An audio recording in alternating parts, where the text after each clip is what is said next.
Nikhil national award കിട്ടിയ നിഖിൽ പ്രവീൺ.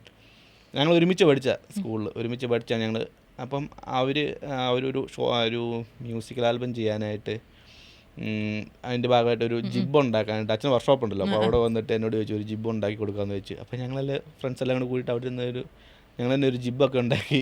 അപ്പോൾ എനിക്ക് എന്നോട് ക്രേസ് ഉള്ളത്, ഞാൻ അവരോട് ചോദിച്ചു ഞാനും കൂടി വരട്ടെ, എൻ്റെ കൂടെ കൂട്ടാവോന്ന് ചോദിച്ചു. അപ്പോൾ ഓക്കെ പോരാൻ പറഞ്ഞു. അപ്പോൾ അങ്ങനെ അന്നോട്ട് ഞങ്ങൾ കുറേ ഒരുമിച്ച് ഒരു ഗ്യാങ് പോലെ ഞാനും നിഖിലും അവൻ്റെ ചേട്ടൻ അങ്ങനെ കുറച്ച് പേര് കുറേ സുഹൃത്തുക്കൾ ഒരുമിച്ച് ഗ്യാങ് പോലെ കുറേ വർക്കുകൾ ചെയ്തായിരുന്നു. കുറേ ഷോർട്ട് ഫിലിംസ്, മ്യൂസിക്കൽ വീഡിയോ, അങ്ങനെ കുറേ സാധനങ്ങൾ ചെയ്തായിരുന്നു. അപ്പോൾ അങ്ങനെ അത് കഴിഞ്ഞിട്ടാണ് പ്ലസ് ടു കഴിഞ്ഞിട്ട് അത് കഴിഞ്ഞിട്ട് പഠിക്കാനായിട്ട് ഇപ്പം കൊച്ചിൻ മീഡിയ എന്ന് പറഞ്ഞാൽ അവിടെ പഠിക്കാനായിട്ട് നിഖിൽ സിനിമാറ്റോഗ്രാഫി പഠിക്കാനായിട്ട് പോകുന്നു. അപ്പോൾ എനിക്ക് ക്യാമറ ചെയ്യാനായിരുന്നു ആഗ്രഹം. പക്ഷേ ഞങ്ങളൊരു ടീമായിട്ട് വർക്ക് ചെയ്യുമ്പോൾ 2 ക്യാമറമാൻ്റെ ആവശ്യമില്ലല്ലോ, സിനിമാറ്റോഗ്രാഫർ ആവശ്യമില്ല. അതുകൊണ്ടാണ് ഞാൻ എഡിറ്റിങ് പഠിച്ചത്. അവിടെ എഡിറ്റിങ് കോഴ്സ് പഠിച്ച്.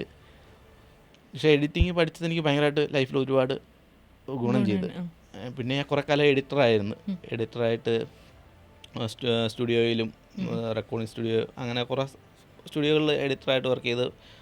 അങ്ങനെ ആദ്യമായിട്ട് ഒരു 19ാമത്തെ വയസ്സിലാണ് ഞാനൊരു ഫിലിം സിനിമ എഡിറ്റ് ചെയ്യുന്നത്, കുന്താപുര എന്ന് പറഞ്ഞിട്ട്. അതും അങ്ങനെ ആളുകളിലേക്ക് എത്തിയിട്ടില്ല, ആ ടൈമിലായിരുന്നു. ഇപ്പോൾ ഈ കുറേ വർഷമായി, ഇപ്പോൾ എത്ര വർഷമായി, 10-15 വർഷം.